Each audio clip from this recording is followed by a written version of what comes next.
Ikaw. Ang boses pinalakas ng mikropono ay tumama sa bawat sulok ng marangyang ballroom. Huminto ang lahat.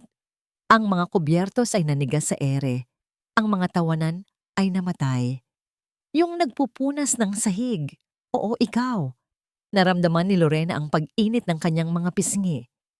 Ang lahat ng mga matang nakasuot ng salamin na nagkakahalaga ng kanyang isang buwang sahod, mga matang sanay tumingin mula sa itaas, ay nakatutok sa kanya. Dahan-dahan, itinigil niya ang paggalaw ng kanyang mop. Ang amoy ng floor wax at mamahaling pabango ay tila biglang naging kasuklam-suklam. Sa entablado, nakatayo ang lalaking nagmamay-ari ng gabi, si Don Roderick Rico Vergara. Isang ngangisi ang gumuhit sa labi nito, isang ngangising puno ng kapangyarihan at paghamak. Marunong ka raw mag-Mandarin? Tanong nito sa mikropono. Ang bawat salita ay isang dagitab na nagpapahiya.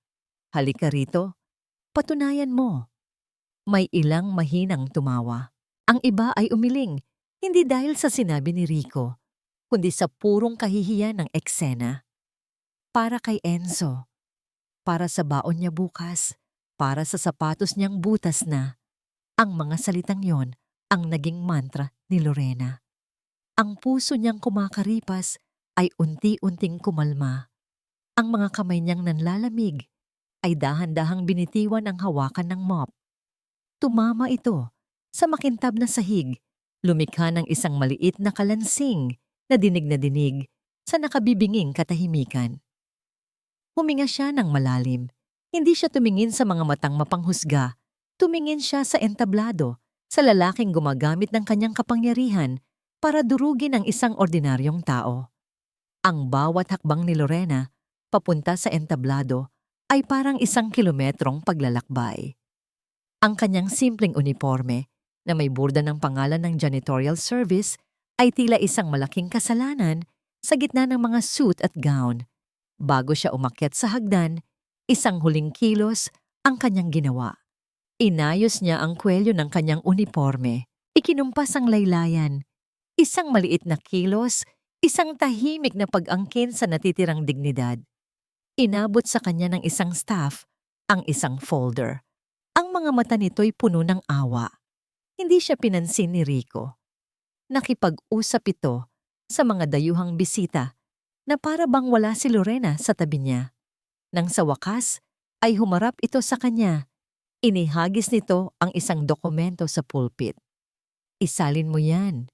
Dito. Ngayon din. Tumango si Lorena. Hindi siya umimik. Kinuha niya ang papel at nagsimulang magbasa. Sa una, mga teknikal na salita lamang, mga numero, mga legal na termino. Pamilyar sa kanya ang mga ito. Mga multo mula sa isang buhay na matagal na niyang ibinaon. Pero habang binabasa niya ang isang particular na clause sa ilalim ng contingency protocols, naramdaman niya ang panlalamig sa kanyang batok. Isang bitag. Isang napakatalinong bitag. Nakatago sa mga salitang tila, walang mali siya. Nag-angat siya ng tingin. Hinawakan niya ang mikropono. Ang boses na lumabas ay hindi boses ng isang janitress. Ito ay malinaw, matatag at may bigat. Ang boses ng isang guro, ng isang dalubhasa. Sinimulan niyang isalin ang mga teknikal na termino sa Taglish. Ginagawa itong simple para maintindihan ng lahat. Ipinaliwanag niya ang bawat punto, ang bawat kondisyon. Tahimik ang lahat. Nakikinig. Ang mga dating nagtatawanan ay ngayoy nakakunot ang noo. Sinusubukang unawain ang kanyang sinasabi. At pagkatapos, dumating siya sa huling bahagi. Ang nakatagong lason. Ayon po sa Section 4, Subsection B, sabi niya. Ang kanyang boses ay kalmado pero matalas. Nakasaad dito na kung magkaroon ng anumang breach of community relations na hindi malinaw kung paano susukatin, ang foreign partner ay may karapatang i-invoke ang full asset acquisition. Huminga siya ng malalim. Tinitingnan ang mga mata ng mga dayuhang investor. Sa madaling salita, Sa oras na magkaroon ng kahit isang maliit na protesta mula sa mga residente o kahit anong gulo na sila mismo ang pwedeng gumawa, ay may karapatan ng kumpanya na kunin ang buong lupain nang walang anumang karagdagang bayad. Isang bulungan ang gumapang sa buong ballroom. Ang mga abogado mula sa sarili niyang law firm ay biglang napatayo, nagmamadaling lumapit para tingnan ang dokumento. Ang mga foreign partner ay nagsimulang mag-usap sa kanilang sariling wika. Ang kanilang mga mukha ay puno ng pagkabahala. Binitiwan ni Lorena ang papel sa pulpit. Tumingin siya ng diretso sa mga mata ni Rico Vergara, mga matang hindi na nakangisi, kundi nanlilisik sa galit. Sa huling pagkakataon, nagsalita siya sa mikropono. Ang kanyang boses ay umalingaw-ngaw na parang isang hatol. "Sir," sabi niya ng buong linaw, "hindi po ito simpleng translation. Ito ay panlilinlang." Nakatitig si Rico kay Lorena, hindi makapaniwala. Ang kanyang mga panga ay nagtagis. Sa isang iglap, ang babaeng tinapakan niya ay naging isang higanteng nagpabagsak sa kanyang trono. Ngunit sa kabilang dulo ng ballroom, sa dilim, may isang anino na nanigas sa pagkakatayo. Halos mabitawan nito ang hawak na kopita ng wine. Hindi niya nakikita ng malinaw ang mukha ng babae sa entablado. Pero ang boses na yon na matagal na niyang sinubukang ibaon sa limot. Nanlaki ang mga mata ni Attorney Salvador. Kinabukasan, ibang-iba na ang hangin sa opisina. Ang mga dating hindi pumapansin kay Lorena ay ngayoy yumuyuko para bumati.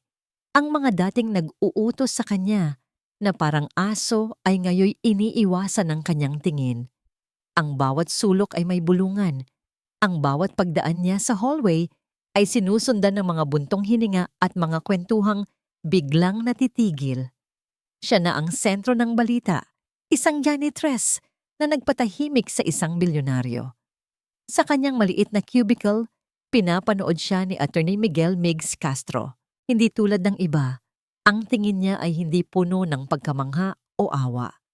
Ito ay tingin ng isang abogadong nakakita ng isang pambihirang talino sa isang hindi inaasahang lugar. Bago pa man niya masimulan ang kanyang trabaho, isang staff mula sa Human Resources ang lumapit. "Miss Reyes, pinapatawag po kayo ni Ma'am Jessica." Ang puso ni Lorena ay nagsimulang kumabog. Ito na ba yon? Tatanggalin na ba siya sa trabaho? Habang naglalakad siya papunta sa opisina ng HR, naramdaman niya ang malamig na pawis sa kanyang likod. Paano na si Enzo? Ngunit sa loob ng pantry, habang nagtitimpla ng kape, isang boses mula sa nakaraan ang pumigil sa kanyang paghinga. "Lorena." Isang boses lang, pero sapat na para manumbalik ang lahat ng bangungot. Dahan-dahan siyang lumingon. Doon, nakatayo si Attorney Salvador, ang kanyang dating mentor, ang taong sumira sa kanyang buhay. Ang nangiti nito ay parehong-pareho pa rin. Mabait sa labas, pero may nakatagong lason sa loob. "Nagulat ako nang marinig kita kagabi." Mahinahon niyang sabi na para bang nagkakamustahan lang na matagal nang magkaibigan. "Ang galing mo pa rin. Sayang at nasayang lang ang lahat ng iyon." Walang sinabi si Lorena. Ang dila niya ay parang nakatali. "Ipagpatuloy mo lang ang magandang trabaho mo dito sa paglilinis," dagdag ni Salvador. Ang bawat salita ay isang pahiwatig. Tahimik, walang gulo. Mas ligtas ka sa ganoon. Tumalikod ito at naglakad paalis. Iniwan si Lorena na nanginginig, hindi sa takot, kundi sa galit na matagal na niyang kinimkim. Ang babala ay malinaw. Nakilala na siya ng multo ng kanyang kahapon. Pagkatapos ng halos isang oras na pakikipag-usap sa HR, kung saan siya ay binigyan lamang ng isang mahabang pangaral at isang stern warning para hindi na maulit ang insidente. Bumalik si Lorena sa janitor's station.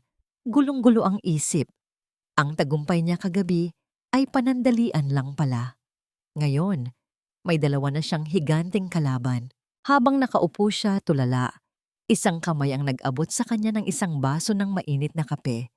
Si Mang Tony, ang pinakamatandang janitor sa kanilang ahensya.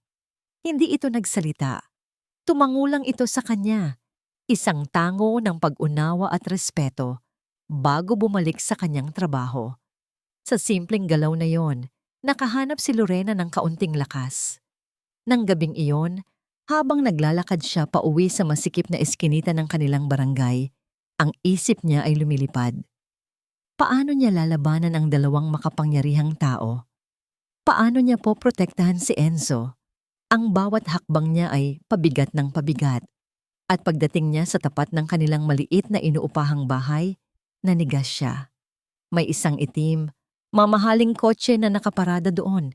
Hindi ito bagay sa lugar. Ang mga bintana nito ay tinted.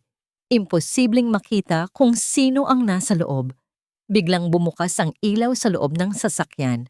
At dahan-dahan, bumaba ang bintana sa backseat. Sa ilalim ng liwanag ng nag-iisang poste ng ilaw sa eskinita, nakita niya ang malamig at walang emosyong mukha ni Rico Vergara. Hindi ito galit. Hindi ito sumisigaw. Mas nakakatakot ang anyo nito ngayon. Tinitigan siya nito ng diretso sa mata. Ang mga labi ay bahagya lamang gumalaw nang magsalita ito.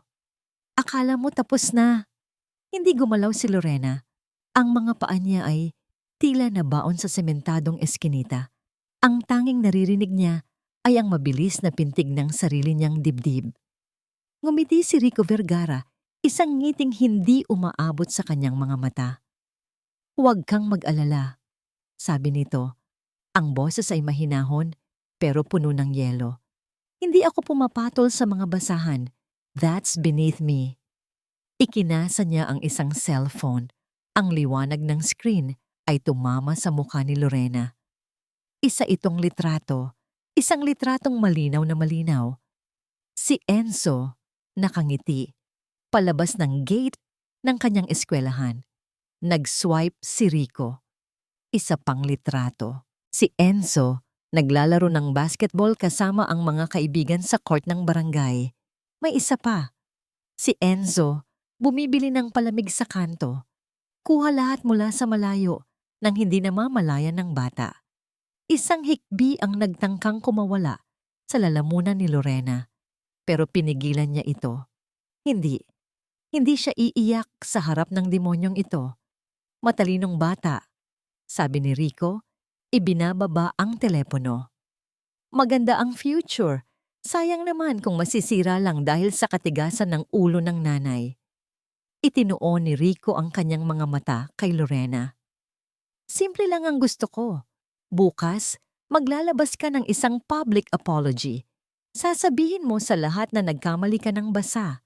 Na misinterpret mo ang dokumento. Nadala lang ng pagod, kaya ka nakapagsalita ng hindi totoo. You will clear my name. At kung hindi? Halos pabulong na tanong ni Lorena.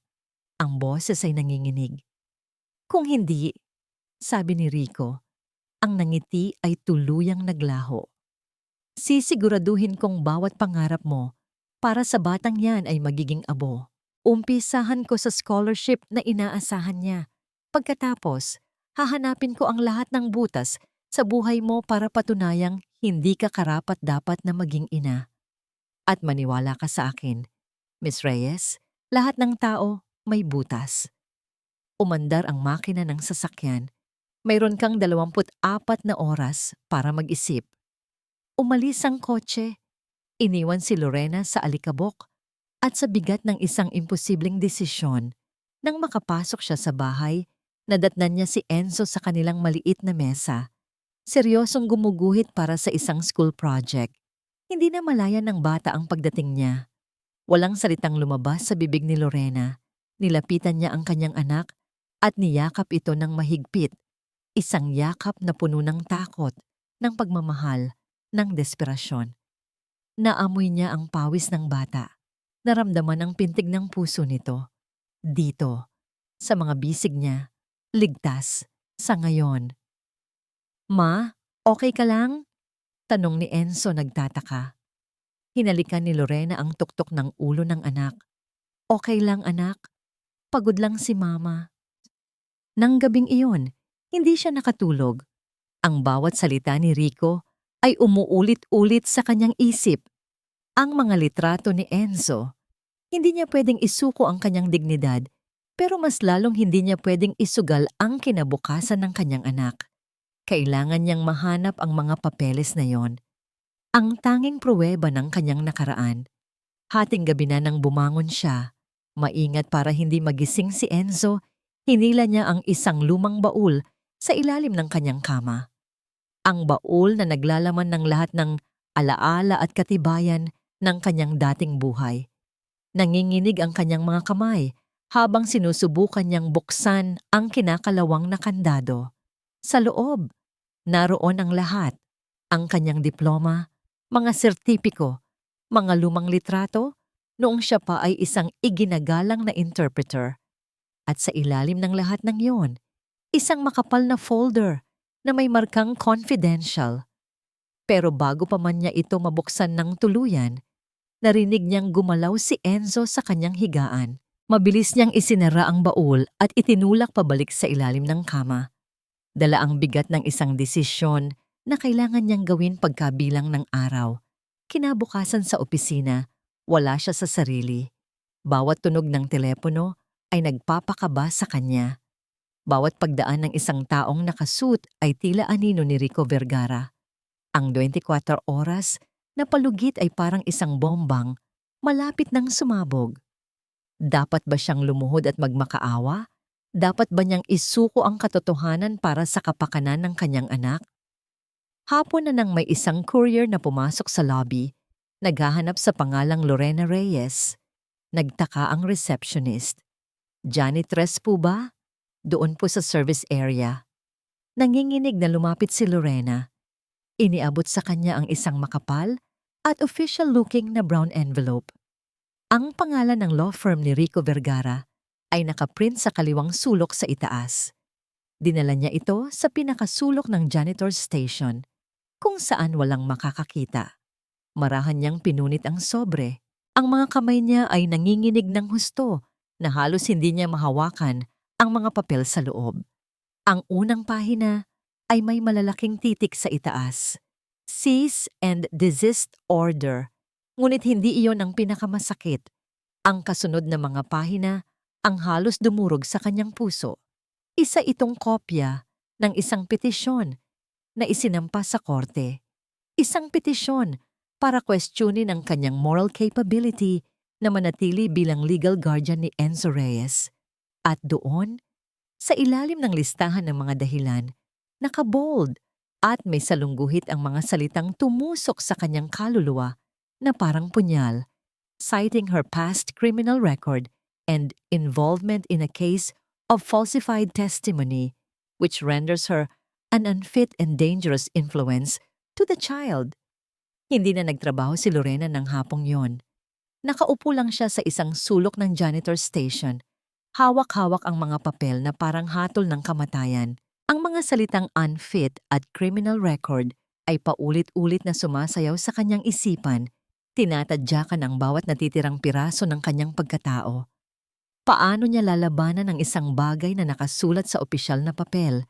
Tinatakan ng batas na minsan na siyang dinurog. Pakiramdam niya ay nalulunod siya sa gitna ng isang abalang opisina. Wala siyang makapitan, wala siyang matakbuhan. Miss Reyes? Isang boses ang pumutol sa kanyang pag-iisip. Nag-angat siya ng tingin at nakita ang isang binatang abogado, nakatayo sa kanyang harapan.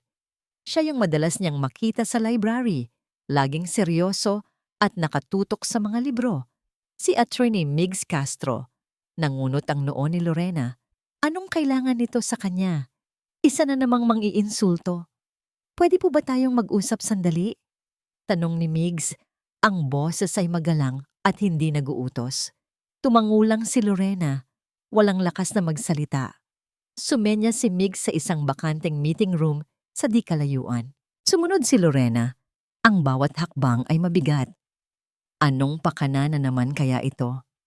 Nang makapasok sila at maisara ang pinto, humarap si Migs sa kanya. Walang paghuhusga sa mga mata nito. tanging sinseridad. Nakita ko po ang nangyari noong gabi ng event, panimula niya. At nakita ko rin po ang paghahatid sa inyo ng sulat kanina. Alam kong galing iyon sa mga abogado ni Mr. Vergara. Nanigas si Lorena. Anong pakialam mo? Tanong niya. Ang boses ay may bahid ng depensa. Hindi na tinag si Migs. Wala po akong pakialam sa gulo. Sagot niya. Pero may pakialam ako kapag mali na ang ginagawa. Kapag ginagamit na ang batas para mangapi ng kapwa. At ang ginagawa sa inyo ngayon, ma'am, mali. Tinitigan ni Lorena ang binatang abogado. Hinahanap ang anumang senyales ng panloloko, ng pagkukunwari. Pero wala siyang makita. Hindi mo ako kilala, sabi ni Lorena. Pero nakita ko po ang ginawa niyo, giit ni Migs. Hindi po yon trabaho ng isang ordinaryong tao. At hindi rin po tama na dahil lang doon ay pagbabantaan ang buong buhay niyo. Isang mahabang katahimikan ang namagitan sa kanila. Tumalikod si Lorena. Ayaw ipakita ang namumuong luha sa kanyang mga mata. Desperada na siya. Wala na siyang pagpipilian. Dahan-dahan, inilapag niya sa mesa ang mga papel na galing kay Rico. Kinuha ito ni Migs at binasa. Sa bawat segundo, nakikita ni Lorena ang pagbabago sa mukha nito. Mula sa pagiging seryoso, naging pagkabigla, at nauwi sa hindi maitagong galit. Walang hiya. Mahinang bulong ni Migs, ibinababa ang mga papel. This is a dirty tactic. Gagamitin nila ang nakaraan nyo para kunin ang anak nyo. Sa pagkarinig ng mga salitang iyon, ang pader na matagal nang itinatayo ni Lorena ay tuluyan ng gumuho. Isang butil ng luha ang pumatak sa kanyang pisngi. Sinundan pa ng isa. Hindi niya namalayan. Umiiyak na pala siya ng tahimik. Nag-abot si Migs ng isang malinis na panyo. Hindi ka nag-iisa dito, ma'am. Sabi niya, ang boses ay matatag. Kung papayag po kayo, gusto ko sanang tumulong bilang abogado niyo. Tinanggap ni Lorena ang panyo at kasabay nito ang isang sinag ng pag-asa sa gitna ng kadiliman. Ngunit sa itaas, mula sa salaming bintana ng kanyang magarang opisina na tanaw ang buong palapag, may isang pares ng matang matamang nagmamasid. Nakita ni Attorney Salvador ang lahat. Ang pag-uusap ni Lorena at ng promising associate lawyer na si Migs Castro. Nakita niya ang pag-abot ng mga papel, ang pag-aalok ng panyo. Hindi nagbago ang ekspresyon sa mukha ni Salvador. Kalmado, kalkulado. Dahan-dahan niyang kinuha ang kanyang telepono at nag-dial ng isang numero. Nang may sumagot sa kabilang linya, nagsalita siya. Ang boses ay malamig na parang yelo. May problema tayo. Tahimik si Lorena nang dumating ng bahay. Hindi siya kumibo habang naghahanda ng hapunan. Sumagot lang siya ng matipid na pagod lang nang tanungin ni Enzo kung may problema.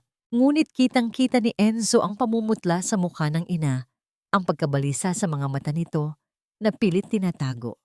Pagkatapos kumain, habang nag-aaral si Enzo sa kanilang maliit na mesa, pasulyap-sulyap siya sa kanyang ina na nakaupo sa silya, tulala at nakatingin sa malayo. Gusto niyang tumulong pero hindi niya alam kung paano. Bigla niyang naalala. Mayroon silang lumang first aid kit sa bahay. Baka mayroong medicated oil o kahit anong pampakalma doon para sa sakit ng ulo. Tumayo siya at naghahanap sa kanilang aparador. Wala doon. Naghahanap siya sa kusina. Wala rin. Isang lugar na lang ang hindi pa niya tinitingnan. Sa ilalim ng kama ng kanyang ina. Maingat siyang lumuhod para hindi makalikha ng ingay. Madilim sa ilalim. Puno ng alikabok at ilang mga lumang kahon. At sa pinakasulok, nakita niya ito. Hindi ang first aid kit, kundi isang lumang baul na gawa sa kahoy, mabigat at may kalawang na kandado. Dahil sa kuryosidad, hinila niya ito palabas. Hindi ito gaanong nakakandado. Gamit ang isang piraso ng alambre na nakita niya sa sahig, kinalikot niya ang munting susian. Sa isang kalansing, bumukas ito. Ang amoy luma na hangin ay sumalubong sa kanya. Ang unang nakita niya ay mga bagay na hindi niya inaasahan. Mga medalya para sa Excellence in Linguistics. Isang diploma mula sa isang kilalang unibersidad, nakasulat ang pangalan ng kanyang ina, Lorena Reyes, cum laude. Naguluhan si Enzo. Ang nanay niya, isang janitress, ay cum laude. Sa ilalim ng mga medalya, may nakita siyang isang lumang album. At sa unang pahina, naroon ang isang litrato. Isang litrato ng isang masayang babae na nakasuot ng itim na toga. Ang mga mata ay nagniningning sa tagumpay. Ang ngiti ay abot tenga. Iyon ang kanyang ina. Isang ngiti na halos hindi na niya nakikita ngayon. Hinaplos ni Enzo ang litrato. Isang kakaibang kirot ang naramdaman niya sa kanyang dibdib. Sa ilalim ng album, may dalawa pang bagay. Isang makapal na folder at isang maliit na selyadong sobre. Nakasulat sa takip ng folder ang pangalan ng isang tao, Attorney Salvador. Naramdaman ni Enzo ang kaba. Ito ang pangalang narinig niyang binanggit ng mga kaklase niya na konektado sa lalaking nagpahiya sa kanyang ina. Nanginginig ang mga kamay, binuksan niya ang folder. Ang unang pahina ay isang opisyal na dokumento mula sa Korte Suprema ng Pilipinas. Ang mga mata ni Enzo ay nanlaki habang binabasa ang mga salitang nakaprint sa itaas, sa malalaki at matatapang na titik. Order of Disbarment, Interpreter Division. At sa ibaba nito, ang pangalang halos bumasag sa kanyang mundo, Lorena S. Reyes. Bumiyahe si Lorena papunta sa opisina, kinaumagahan na dala ang bigat ng buong mundo sa kanyang mga balikat. Sa isang kamay, hawak niya ang suporta ng isang abogadong hindi niya inaasahan. Sa kabilang banda, naroon ang katotohanang anumang oras ay pwede siyang ipatawag ng korte. Hindi pa man siya nakakarating sa janitor's station, sinalubong na siya ng isang mensahe. Pinapatawag siya ni Attorney Salvador. Sa pantry, ngayon din, ang pantry ay walang tao. Nakatayo si Salvador malapit sa coffee machine, kalmado na para bang nag-aabang lang ng isang kasamahan. Nang pumasok si Lorena, ngumiti ito. Lorena, sabi nito, umiiling-iling. Hindi ka pa rin nagbabago. Masyado ka pa ring matigas ang ulo. Hindi sumagot si Lorena. Tiningnan niya lang ito ng diretso sa mata. Nakita ko kayo ni Attorney Castro kahapon, pagpapatuloy ni Salvador. Isang bata at idealistang abogado. Akala niya siguro kaya niyang baguhin ang mundo. Humigop ito ng kape. Alam mo, marami na akong nakitang ganyan. At alam mo kung nasaan na sila ngayon? Karamihan sa kanila, natuto na lang manahimik para hindi masira ang kanilang karera. Lumapit ito ng isang hakbang. Hindi ako nagbabanta, Lorena. Nagbibigay lang ako ng payo bilang dati mong guro. May anak ka. Huwag mo nang ulitin ang pagkakamali mo noon. Minsan, ang pananahimik ang pinakamatalinong desisyon. Ang bawat salita ay isang patalim. Ipinapaalala sa kanya ang kanyang kahinaan, ang kanyang pagkatalo noon. Pagkatapos ng pag-uusap na yon, lalo lang naging miserable ang araw ni Lorena. Nang tanghali, habang kumakain sila sa karinderya sa labas ng gusali, halos hindi niya malunok ang kanyang pagkain. Ngunit napansin niya ang isang kakaibang bagay. Ang mga kasamahan niyang janitor, si Mang Tony, si Ate Nelia, at ang iba pa, ay umupo sa paligid niya. Hindi sila nagtatanong, hindi sila nakikialam, pero ang kanilang presensya ay bumuo ng isang hindi nakikitang pader, isang tahimik na mensahe ng suporta. Sa unang pagkakataon sa buong araw, nakahinga siya ng bahagyang maluwag. Ngunit ang kapayapaang yon ay hindi nagtagal. Pagbalik niya sa opisina, isang text message mula kay Migs ang naghihintay sa kanya.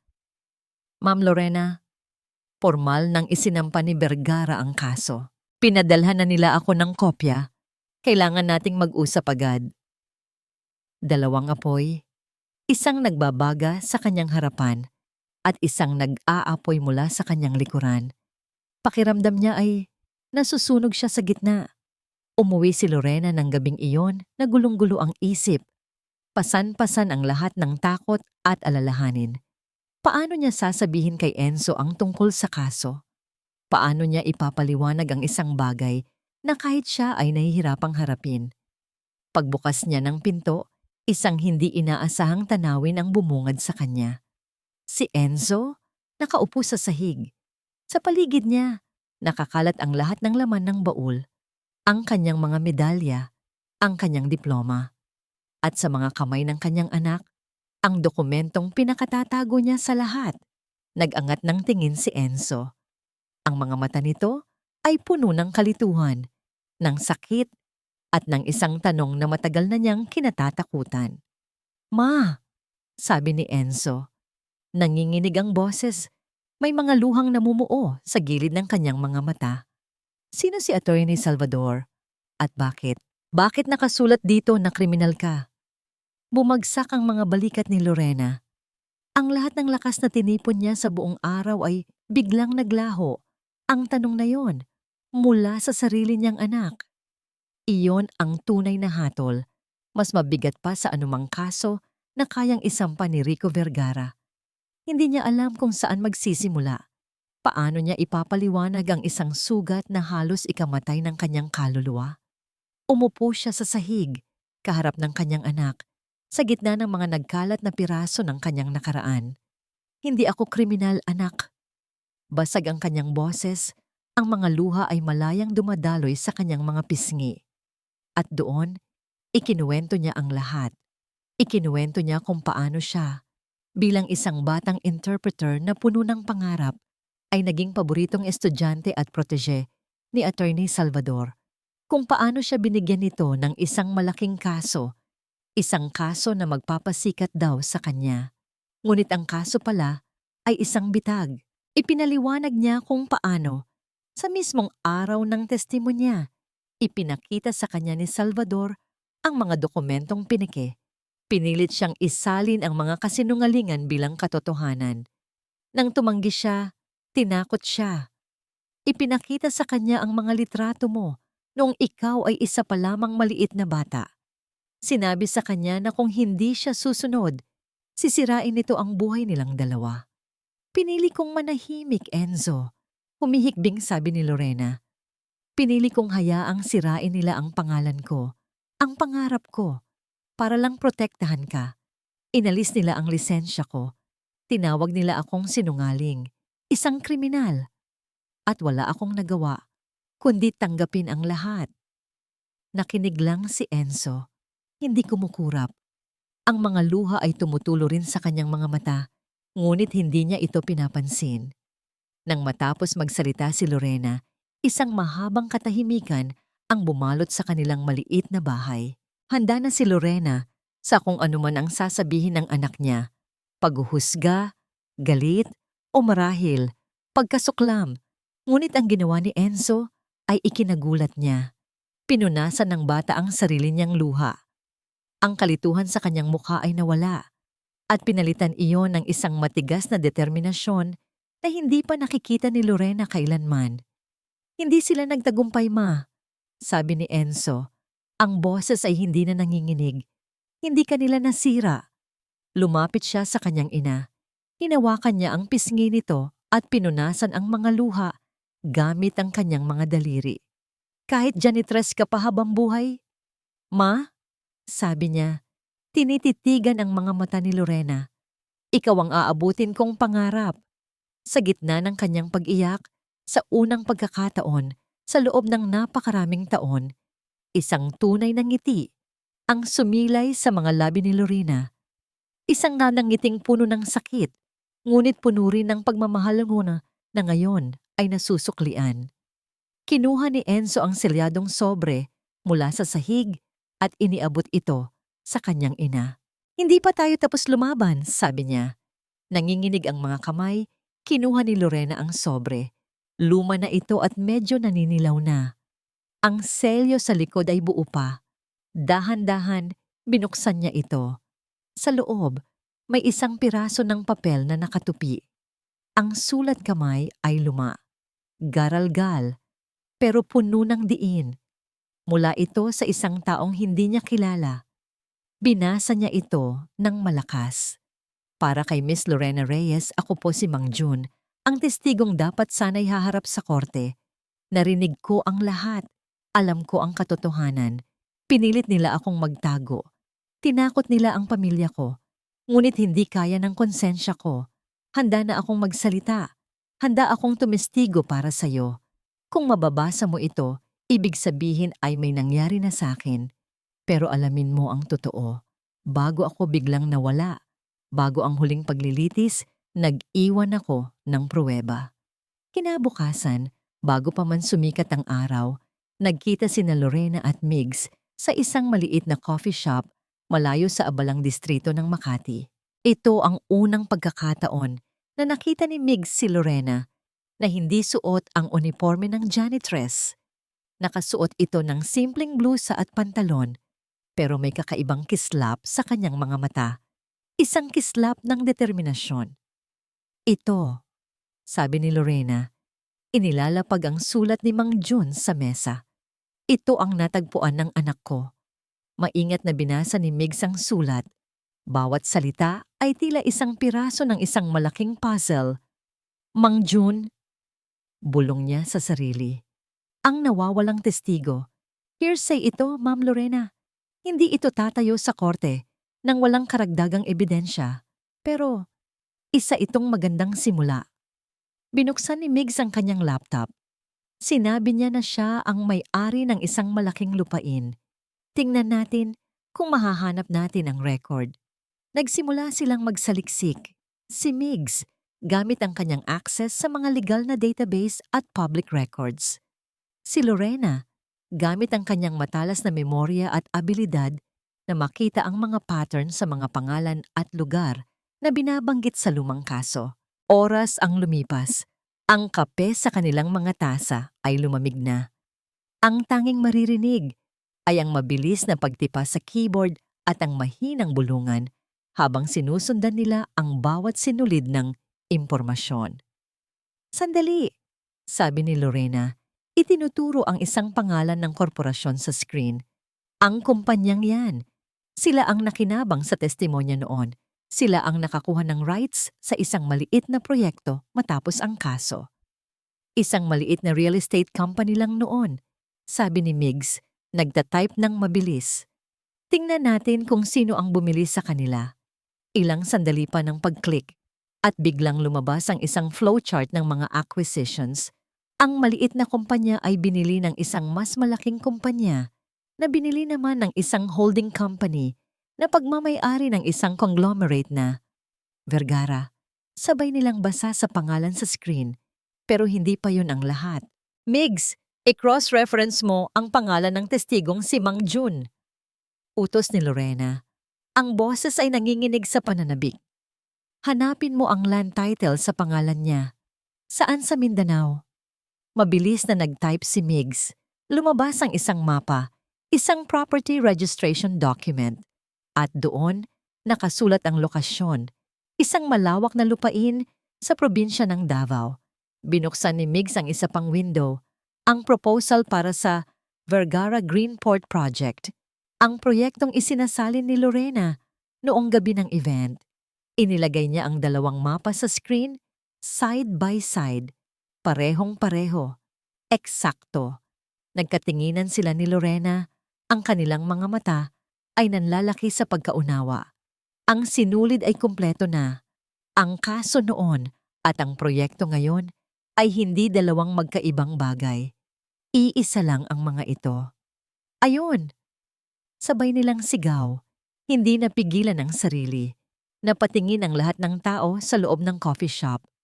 Ngunit wala silang pakialam. Ito na. Ito na ang ebidensyang nag-uugnay sa lahat.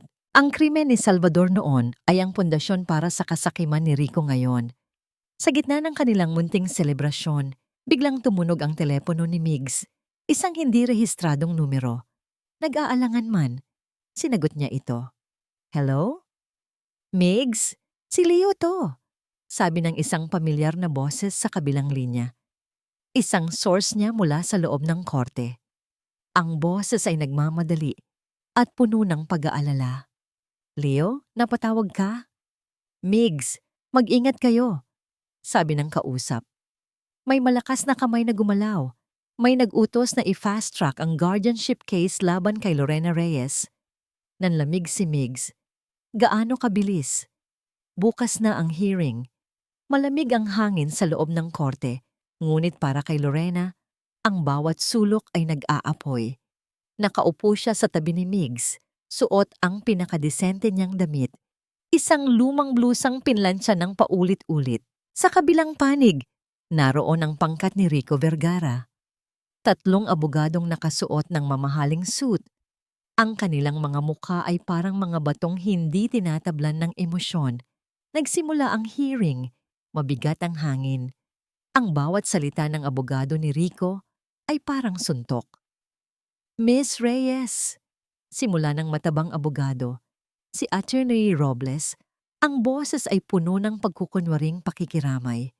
"Hindi po ba't totoo na kayo ay natanggal sa inyong dating propesyon bilang isang court interpreter dahil sa isang kaso ng falsified testimony?" Nanlamig ang mga kamay ni Lorena. "Objection, Your Honor. Irrelevant." Mabilis na sabi ni Migs. "Sustained," sabi ng hukom. Ngunit ang pinsala ay nagawa na. Hindi tumigil si Attorney Robles. "Miss Reyes, ano po ang kasalukuyan ninyong trabaho?" "Janitress po," mahinang sagot ni Lorena. "Isang janitress," ulit ng abogado. Tila ninanamnamang salita. "At magkano po ang sahod ng isang janitress? Sapat po ba yon para suportahan ang isang nagbibinatang lalaki? Ang kanyang pag-aaral, pagkain, mga pangangailangan?" Halos gumuho si Lorena sa kinauupuan. Pakiramdam niya ay hinuhubaran siya sa harap ng lahat. Sinusuri ang bawat piraso ng kanyang kahirapan. Ang bawat tanong ay idinisenyo para ipamukha sa kanya na siya ay walang kwenta, isang hamak na basahan na walang karapatang magpalaki ng isang anak.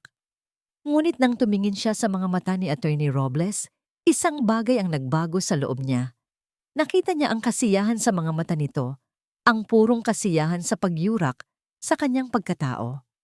At ang apoy na matagal niyang pinipigilan ay biglang nagliyab.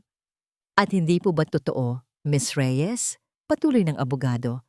"Na sa isang event kamakailan lamang ay gumawa kayo ng isang eksena, isang outburst, na nagpapakita ng inyong emosyonal na instability?" Huminga ng malalim si Lorena.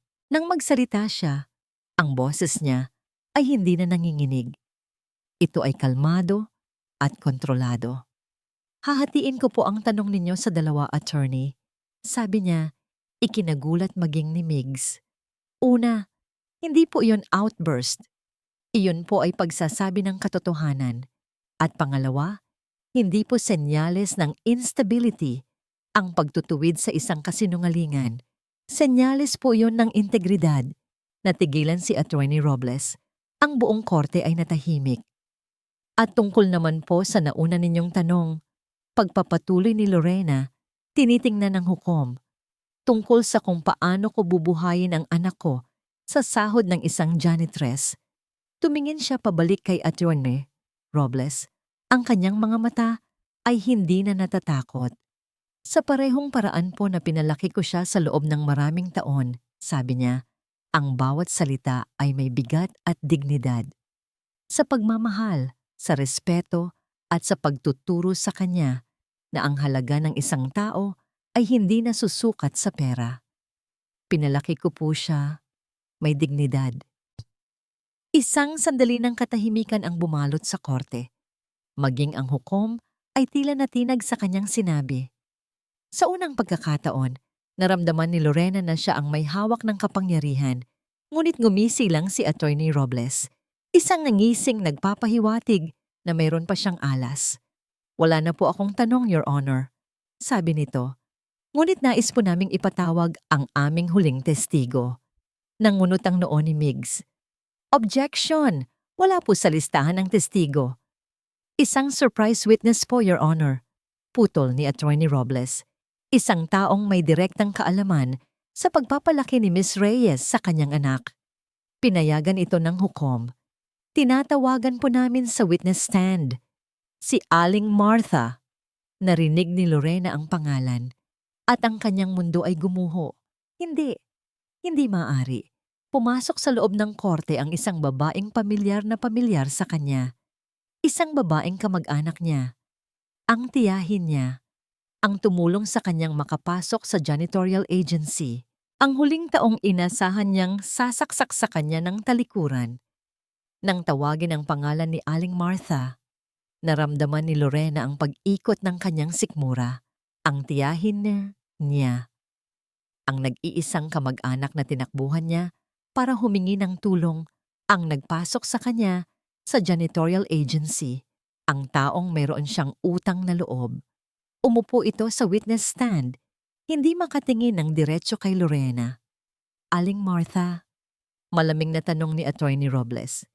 Bilang malapit na kamag-anak, madalas niyo po bang nakikita si Miss Reyes at ang kanyang anak? Oo po, halos pabulong na sagot ng matanda. At sa inyong pagmamasid, masasabi niyo po bang siya ay isang mabuting ina? Nag-atubili si Aling Martha. Tumingin ito sa sahig. Lagi po siyang pagod. Madalas po, mag-isa lang sa bahay ang bata. Kapag gabi, nag-aalala po ako para kay Enzo. Bawat salita ay isang saksak sa puso ni Lorena. Mga katotohanang binaluktot para maging kasinungalingan. Oo, pagod siya. Oo, mag-isa si Enzo kung minsan dahil kailangan niyang magtrabaho para may makain sila. Nagsimula nang magtanong si Migs. Aling Martha, mahinahong tanong ni Migs, tumatayo. Kayo po ang tumulong kay Ma'am Lorena na makapasok sa kanyang trabaho. Tama po ba? Opo, sagot ng matanda, lalong yumuyuko. Kaya't alam niyo po, marahil higit kanino man, kung gaano kahirap ang kanyang pinagdadaanan para lang itaguyod si Enzo. Tumangulang ang matanda, hindi makaimik. Kung gayon, pagpapatuloy ni Migs, ang boses ay nananatiling kalmado, pero may diin. Bakit niyo po ito ginagawa? Nagsimulang mamuo ang luha sa mga mata ni Aling Martha. Kailan lang po, Aling Martha, sabi ni Migs. May nagpagawa raw po kayo ng bubong sa bahay ninyo.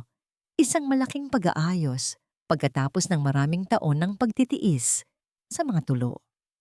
Biglang nag-angat ng tingin si Aling Martha. Ang mukha ay puno ng gulat at takot. Hindi po totoo yan. Objection, Your Honor. Badgering the witness. Sigaw ni Attorney Robles. Sustained, sabi ng hukom. Ngunit ang epekto ng tanong ay naiwan na sa hangin. Ang reaksyon ni Aling Martha ay sapat ng sagot. Natapos ang hearing na walang desisyon. Ngunit para kay Lorena, ang resulta ay malinaw. Ang sakit ng pagtataksil ay mas matindi pa sa anumang legal na pagkatalo. Sa labas ng korte, habang nag-aantay sila ng masasakyan, nakita ni Lorena ang kanyang tiyahin na papalabas. Inaalalayan ng isang staff mula sa opisina ni Rico. Nagtama ang kanilang mga mata. Sa isang iglap, nakita ni Lorena ang lahat. Ang hiya, ang pagsisisi, ang takot sa mga mata ng matanda. Lumapit si Lorena, hindi para magalit o manumbat. Wala nang natirang galit sa kanya, tanging isang malamig na kapaguran. Tiya, sabi niya, ang boses ay walang emosyon. Hindi sumagot si Aling Martha, yumuko lang ito at umiyak ng tahimik. Tinitigan siya ni Lorena. Sana po, sabi niya, sapat na yan para sa bubong niyo. Tumalikod si Lorena at naglakad palayo. Iniwan ang kanyang tiyahin na humahagulgol, dala ang bigat ng isang utang na loob na binayaran ng kaluluwa. Sa biyahe pa uwi, tahimik lang si Migs. Ngunit ang kanyang isip ay mabilis na nagtatrabaho. Ang pag-aayos ng bubong, isang malaking halaga iyon. Hindi basta-bastang ibibigay ni Rico Vergara ang pera ng walang bakas. Pagdating niya sa kanyang opisina, agad siyang nagsaliksik. Gamit ang ilang koneksyon, sinubukan niyang hanapin ang anumang malaking cash withdrawal o fund transfer na konektado sa tiyahin ni Lorena. Pagkatapos ng ilang oras, may nahanap siya. Isang donasyon mula sa isang charity foundation. Isang foundation na mukhang lehitimo at kagalang-galang. Ngunit nang buksan niya ang listahan ng mga board members at major benefactors ng foundation, nanlamig ang kanyang dugo. Ang isa sa mga pangunahing pangalan sa listahan ay hindi si Rico Vergara. Ito ay si Attorney Salvador. Ang taong nasa likod ng pagtataksil ay hindi ang kalaban sa harapan, kundi ang multo sa nakaraan. Habang pinoproseso niya ang mapanganib na impormasyong ito, biglang nag-vibrate ang kanyang telepono. Isang text message mula sa isang hindi kilalang numero. Binuksan niya ito. 5 salita lang ang nakasulat. 5 salita na nagpabago sa lahat. Buhay ang testigo, Mindanao. Ingat. Buhay ang testigo. Ipinakita ni Migs ang text message kay Lorena sa parehong coffee shop kung saan nagsimula ang lahat. Hindi na sila nag-usap ng matagal. Ang 5 salitang yon ay sapat na. Kailan tayo aalis? Tanong ni Lorena. Walang bakas ng pag-aalinlangan. Ito na ang kanilang huling baraha, ang kanilang nag-iisang pag-asa. Sa lalong madaling panahon, sagot ni Migs. Pero Ma'am Lorena, delikado ito at magastos. Tumingin si Lorena sa malayo.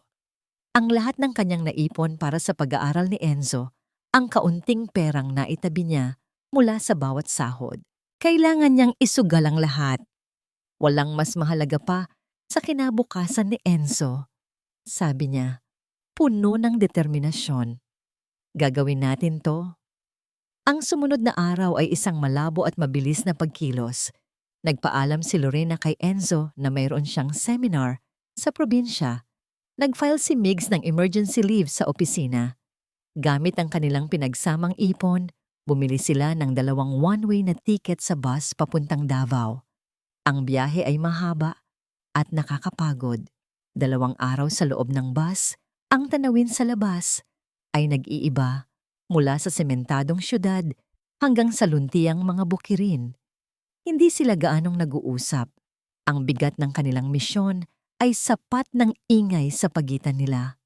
Puno ng pag-aalala, ngunit sa ilalim nito, may isang maliit na sinulid ng pag-asa. Sa ikalawang gabi ng biyahe, habang tumatakbo ang bus sa madilim na highway, hindi na malaya ni Lorena na ang kanyang ulo ay unti-unting bumagsak sa balikat ni Migs. Napagod ang kanyang katawan, bumigay ang kanyang isip. Sa unang pagkakataon sa loob ng maraming linggo, nakatulog siya nang walang bangungot. Hindi gumalaw si Migs. Hinayaan niya lang itong magpahinga habang siya ay nanatiling gising, nagbabantay sa dilim. Pagdating nila sa terminal sa Mindanao, ibang init ang sumalubong sa kanila. Ang hangin ay mabigat. Ang mga tingin ng mga tao ay tila mas matalas. Mula doon, sumakay sila ng van at pagkatapos ay isang tricycle sa isang baku-bakong daan papunta sa isang malayong barangay na nabanggit sa lumang kaso. Nagtanong-tanong sila sa isang maliit na sari-sari store. Ang mga tao ay nagdududa. Tinitingnan sila mula ulo hanggang paa. Taga Maynila? Ano ang kailangan nyo kay Mang John? Nang sa wakas, ay nahanap nila ang bahay. Isang maliit na kubo na nakatayo sa gitna ng bukid. Isang matandang babae ang sumalubong sa kanila sa pintuan. Ang mukha ay puno ng takot. Wala po siya dito, sabi nito. Pilit isinasara ang pinto. Mrs., parang awa niyo na po. Pakiusap ni Lorena. Kailangan lang po namin siyang makausap.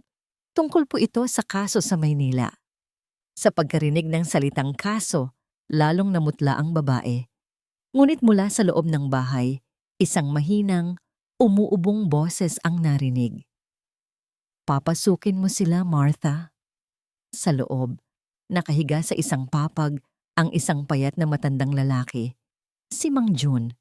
Buhay nga siya, ngunit may sakit at halatang halata ang takot sa kanyang mga mata. Umalis na kayo, sabi nito. Ang boses ay garalgal. Wala kayong makukuha sa akin. Matagal na akong nanahimik. Lumuhod si Lorena sa tabi ng papag. Mang Jun, sabi niya. Ang boses ay malumanay. Ako po si Lorena Reyes, ang interpreter sa kasong yon. Pareho po tayong biktima, Mang Jun. Pareho tayong tinakot. Pero may anak po ako at kinukuha po nila siya sa akin. Kayo na lang po ang pag-asa ko. Tinitigan siya ni Mang Jun. Sa isang iglap, nakita nito ang sarili niyang takot sa mga mata ni Lorena. Unti-unting lumambot ang kanyang ekspresyon habang kinukumbinsin nila ang matanda. Habang unti-unti nang bumibigay ang pader na itinayo nito sa loob ng maraming taon, isang ugong ang kanilang narinig mula sa labas. Isang ugong ng papalapit na mga sasakyan. Palakas ito ng palakas. Biglang huminto ang mga ito sa tapat mismo ng kubo. Ang mga ilaw nito ay tumagos sa mga siwang ng dingding na kawayan, lumilikha ng mga nakakatakot na anino sa loob. Sumilip si Mig sa bintana. Ang kanyang puso ay bumagsak. Dalawang itim na van. Nakatayo sa labas ang mga anino ng mga malalaking lalaki. Napapaligiran na sila. Walang matatakbuhan. Bumagsak ang katahimikan sa loob ng kubo. Ang tanging maririnig ay ang ugong ng mga van sa labas at ang mabilis na paghinga nilang tatlo. Diyos ko! Bulong ng asawa ni Mang Jun, nanginginig sa isang sulok. Ito na nga ang sinasabi ko, sabi ni Mang Jun, hindi sa galit, kundi sa isang pagod na pagtanggap. Tumingin siya kay Lorena. Ang kanyang mga mata ay puno ng pagsisisi. Patawarin niyo ako. Dinamay ko pa kayo sa kamalasan ko. Hindi po, Mang Jun. Mabilis na sagot ni Lorena. Kahit ang sarili niyang puso ay kumakaripas sa takot. Hindi pa po tayo tapos. Tapos na, sabi ng matanda. Umiling-iling. Wala nang signal ang mga telepono. Pinutol na nila. Alam na alam nila ang gagawin. Sa mga sandaling iyon ng purong desperasyon, tila sumuko na ang matanda sa kanyang kapalaran. Ngunit ang pagdating ni Lorena ay tila may binuhay sa loob niya. Isang huling hibla ng tapang. Marahan siyang bumangon mula sa papag. May kinuha siya sa ilalim ng unan. Isang maliit, lumang plastic bag. Inabot niya ito kay Lorena. Sa loob ng maraming taon, sabi niya, ang boses ay nanginginig ngunit buo. Ito ang bumabagabag sa konsensya ko gabi-gabi. Nanginginig ang mga kamay, binuksan ni Lorena ang supot. Sa loob, may dalawang bagay. Isang luma at naninilaw na dokumento. Isang kopya ng orihinal na kontrata bago ito pineke. At isang maliit na microcassette tape. Isang gabi bago ang hearing noon, pinuntahan ako ni Attorney Salvador. Kwento ng matanda. Sinubukan niya akong suhulan. Nang tumanggi ako, tinakot niya ako. Ang hindi niya alam, bukas ang luma kong tape recorder sa ilalim ng mesa. Ito na, ang ebidensya. Ang pruweba ng lahat. Ngunit hawak nila ito sa loob ng isang kulungan, napapaligiran ng mga taong handang pumatay para lang manatili itong nakatago. Tumingin si Mang Jun kay Lorena. Kinuha niya ang isang maliit na rosaryo na nakasabit sa ulunan ng kanyang higaan at iniabot ito. Para sa proteksyon, anya, ipagdasal mo na lang tayo. Sa Maynila, daan-daang kilometro ang layo, hindi mapakali si Enzo. Sinubukan niyang mag-aral pero ang mukha ng kanyang ina na puno ng pag-aalala bago umalis ay hindi maalis sa kanyang isip. Para libangin ang sarili, kinuha niya ang isang lumang transistor radio na bigay ng kanyang lolo, isang bagay na madalas niyang kinakalikot kapag siya ay naiinip. Ang paborito niyang basketball team ay may laro ngayong gabi. Sinubukan niyang hanapin ang frequency ng sports station pero mahina ang signal. Pinihit-pihit niya ang dial, dumadaan sa mga istasyon ng musika at balita, hanggang sa napadpad siya sa isang bahagi na puro static. Aalisin na sana niya nang biglang may narinig siyang pira-pirasong boses. Isang two-way radio frequency. Kumpirmado, nandito sa loob yung abogado at yung babae. Sabi ng isang magaspang na boses, halos hindi maintindihan dahil sa static. Nangunot ang noo ni Enzo. Sige, antayin niyo lang ang go signal. Sagot ng isa pang boses, mas malinaw. Siguraduhin yung walang makakalabas, walang ititirang bakas. Kailangang patahimikin ang lahat, lalo na yung matanda. Nanlamig ang buong katawan ni Enzo, abogado at babae, matanda. Mindanao, ang seminar ng kanyang ina. Bigla niyang naintindihan. Nabitawan niya ang radyo. Ang puso niya ay bumibiyahe pataas sa kanyang lalamunan. Ang kanyang ina ay nasa panganib. Hindi ito seminar. Ito ay isang bitag. Nanginginig. Kinuha niya ang kanyang telepono. Kailangan niyang tumawag. Pero, kanino? Sa pulis? Hindi siya paniniwalaan. Wala siyang ebidensya. Isang mukha ang pumasok sa kanyang isip. Isang mukha na nagpakita ng respeto sa kanyang ina noong panahong lahat ay nanghuhusga. Isang taong pinagkakatiwalaan niya dahil pinagkakatiwalaan ito ng kanyang ina.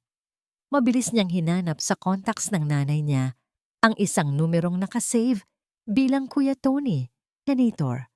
Agad siyang nagdial.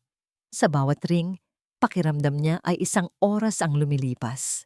Nang sa wakas ay may sumagot, halos hindi siya makapagsalita. Hello? Sabi ng boses sa kabilang linya. Kuya Tony. Sabi ni Enzo, ang boses ay basag at nanginginig sa takot. Tulong po. Hindi nagtanong ng marami si Mang Tony. Ang panginginig sa boses ni Enzo ay sapat na. Nasaan ka, iho? Puntahan mo ako sa opisina. Ngayon din. Pagkatapos ng tawag, isang kadena ng mga tahimik na pagkilos ang nangyari. Tinawagan ni Mang Tony ang iba pang mga janitor. Si Enzo, gamit ang kaunting perang iniwan ng ina, ay sumakay ng taxi papunta sa building. Sa loob ng janitor station, ang lugar na dati simbolo ng kahihiyan ni Lorena ay naging isang biglaang war room.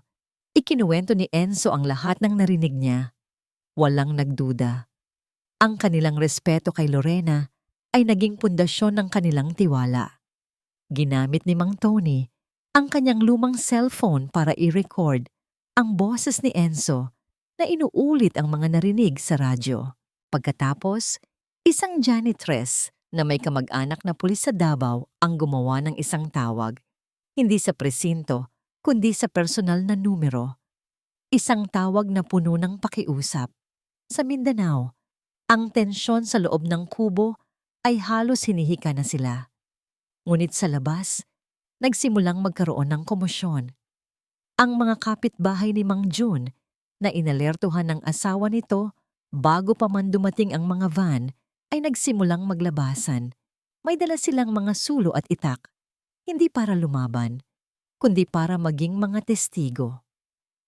Sa Pilipinas, ang liwanag at ingay ng komunidad ay isang uri ng proteksyon.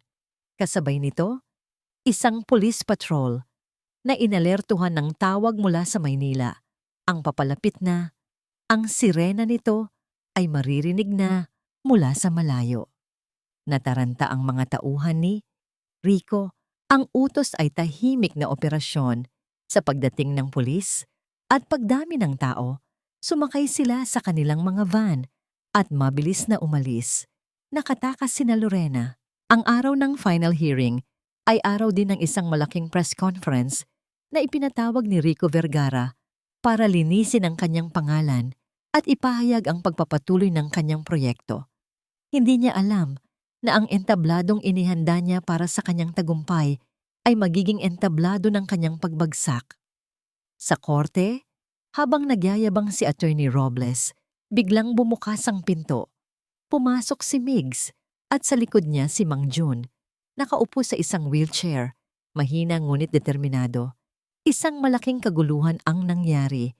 Sinubukang harangin ni Attorney Robles ang bagong testigo. Ngunit huli na ang lahat. Iniharap ni Migs si Mang Jun. Ang testimonya ng matanda, kahit mahina, ay umalingaw-ngaw sa buong silid. Ikinukwento ang pananakot at panloloko na nangyari maraming taon na ang nakalipas. Ngunit ang tunay na sandata ay hindi pa lumalabas. Sa press conference ni Rico, Habang sinasagot niya ang mga tanong ng media, isang pamilyar na boses ang narinig mula sa likuran. Mr. Vergara, mayroon po akong isang katanungan. Lumingon ang lahat. Doon, nakatayo si Lorena. Hawak ang isang mikropono. Sa tabi niya si Enzo. Ang mga kamera ay mabilis na lumingon sa kanya. Hindi po ba totoo? Sabi ni Lorena. Ang boses ay kalmado at malakas na ang lupang pagtatayuan ninyo ng inyong Greenport ay ang parehong lupain na sa pilitang inagaw mula kay Mr. John Cruz, ang testigong pinatahimik ng inyong kasosyo, si Attorney Salvador, maraming taon na ang nakalipas? Namutla si Rico. That's a baseless accusation. Ngumiti si Lorena. Kung gayon, marahil ay maipapaliwanag ninyo ang boses na ito. Itinaas niya ang isang maliit na voice recorder at pinindot ang play. Ang boses ni Attorney Salvador, malinaw at nakakakilabot, ay pumuno sa buong function hall. Nagbabanta, nananakot amananta mo, inilalantad ang buong krimen. Pagkatapos ng recording, ipinakita ni Lorena sa projector ang orihinal at ang pekeng dokumento. Side by side, isinalin niya. Ipinaliwanag niya. Ikinonekta niya ang bawat tuldok mula sa kaso noon hanggang sa proyekto ngayon na nag-uugnay kina Rico at Salvador sa isang hindi mapaghihiwalay na krimen ng kasakiman at panlilinlang. Nang matapos siya, binitiwan niya ang mikropono. Sa gitna ng nakabibinging katahimikan, tumingin siya kay Enzo na nakatayo sa tabi niya. Ang anak niya ay hindi umiiyak. Nakatingin ito sa kanya. Puno ng paghanga at pagmamalaki, tumango ito. Iyon lang ang tanging approval na kailangan niya. Sa gitna ng katahimikan at ng sunod-sunod na flash ng mga kamera, isang pulis ang dahan-dahang lumapit sa entablado, patungo kina Rico at sa kararating lang na si Attorney Salvador na sinubukang tumakas. Mr. Vergara, Attorney Salvador, sabi ng pulis, sumama po kayo sa amin. Ang balita ay sumabog na parang isang malakas na bagyo. Mula sa mga TV screen hanggang sa mga social media feed, iisa lang ang laman. Ang kwento ng isang janitress na nagpatumba sa dalawang higante. Ang imperyo ni Rico Vergara ay nagsimulang gumuho na parang isang kastilyong buhangin. Iniwan siya ng mga investors, kinwestiyon ng board, at sinampahan ng sandamakmak na kaso. Hindi lang ng gobyerno, kundi pati na rin ng komunidad sa Mindanao na matagal na niyang inaapi. Si Attorney Salvador naman ay agad na inaresto at naharap sa disbarment at maraming kasong kriminal. Ang kanilang mga pangalan na dati simbolo ng kapangyarihan ay naging simbolo ng kahihiyan. Isang linggo pagkatapos ng lahat, sa isang maliit na karinderya sa labas ng gusali, isang simpleng salo-salo ang naganap. Wala itong mamahaling pagkain o magagarang palamuti. Tanging mga mesang pinagdugtong-dugtong, mga upuang plastik, at mga tawanan na totoo at mula sa puso. Naroon si Lorena at si Enzo. Naroon si Migs. At naroon ang buong puwersa ng janitorial staff, si Mang Tony, si Ate Nelia, at ang iba pa. Sila ang mga bayaning walang pangalan sa balita, ang mga tahimik na aninong gumalaw sa dilim para sa katarungan. Isang tagay para kay Ma'am Lorena. Sigaw ng isa sa kanila, itinaas ang kanyang baso ng soft drinks. Hindi na ma'am, nakangiting sabi ni Lorena. Lorena na lang. Nagtawanan sila, isang tunog na mas matamis pa sa anumang papuri mula sa media. Sa piling ng mga taong ito, naramdaman ni Lorena na siya ay tunay na nasa bahay. Pagkatapos ng salo-salo, lumapit siya sa supervisor ng kanilang ahensya. Inabuot niya ang isang puting sobre, ang kanyang resignation letter. Sigurado ka na ba dito, Lorena? Tanong ng supervisor. Opo, sagot niya. Panahon na po para magsimula muli. Sa huling pagkakataon, tiningnan niya ang makintab na gusali kung saan minsan siyang yumuko at nagpunas ng sahig. Ngayon, kaya na niya itong tingnan nang nakatingala. Sa labas ng korte, nakita ni Lorena ang kanyang tiyahin na nag-aabang. Payat ito at halatang maraming gabi nang hindi nakakatulog. Lumapit ito, lumuhod, at humagulgol. Humihingi ng tawad. Hindi sumagot si Lorena. Matagal na katahimikan ang namagitan sa kanila. Pagkatapos, maranyang tinulungang tumayo ang matanda. Hindi niya ito niyakap, ngunit hindi rin niya ito itinulak. Sa halip, kumuha siya ng isang supot ng pagkain mula sa kanilang salo-salo at iniabot ito. "Umuwi na po kayo, tiya," sabi lang niya. "Mag-ingat po kayo." Ang pagpapatawad ay hindi pa buo, ngunit ang unang hakbang, ang pag-unawa, ay naroon na. Isang linggo ang lumipas habang nag-iimpake sila ni Enzo ng kanilang mga gamit para lumipat sa isang mas maayos na apartment. May kumatok sa kanilang pinto. Nang buksan ito ni Lorena, isang babaeng nakasuot ng formal na damit ang bumungad sa kanya. May dala, makalipas ang isang taon, sa isang maliwanag na conference room, abala si Lorena sa pagsasalita sa harap ng isang grupo ng mga factory worker. Ang kanyang boses ay hindi na nanginginig.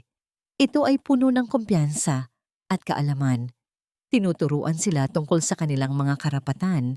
Ipinapaliwanag ang bawat nakatagong bitag sa isang sample na kontrata. Wala na ang uniforme ng janitress. Napalitan na ito ng isang simpleng blazer na nagbibigay sa kanya ng awtoridad at respeto. Sa kanilang bagong, mas maayos na apartment, nakasabit sa pader ang isang naka-frame na sulat. Ang acceptance letter ni Enzo sa isang scholarship program sa isa sa pinakamagagandang high school sa Maynila. Ito ang unang bagay na nakikita ni Lorena tuwing umaga, isang paalala sa lahat ng kanyang ipinaglaban.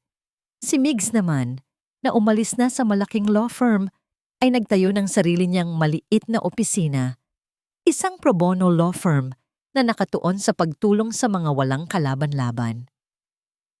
Isang hapon, magkasamang naglalakad sina Lorena at Enzo sa tabing dagat. Ang hangin ay sariwa, ang tunog ng mga alon ay payapa.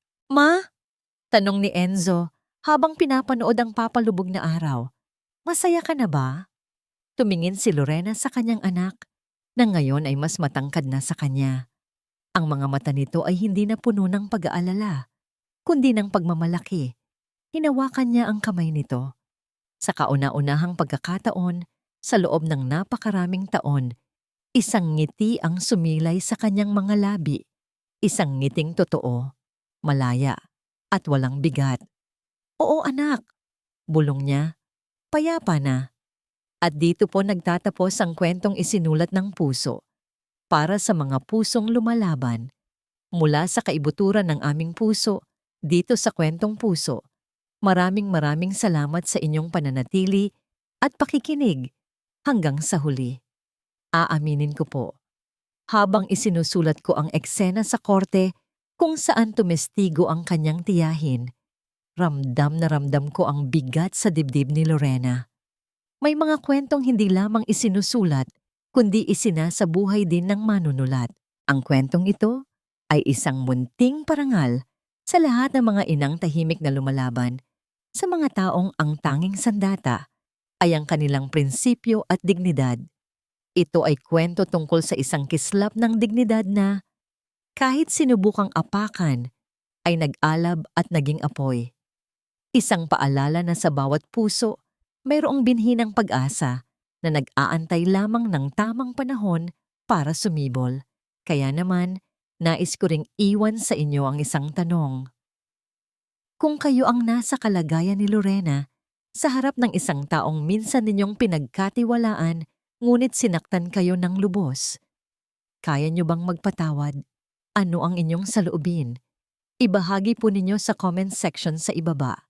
Ang bawat like, share at komento mula sa inyo ay nagsisilbing inspirasyon para patuloy kaming makalikha ng mga kwentong tumatatak sa puso. Hanggang sa muli nating pagkikita sa isa na namang paglalakbay ng buhay. Pamagat ng kwento. Ang dignidad ng isang janitress. Nagpapasalamat ang inyong tagapagsalaysay, Clara.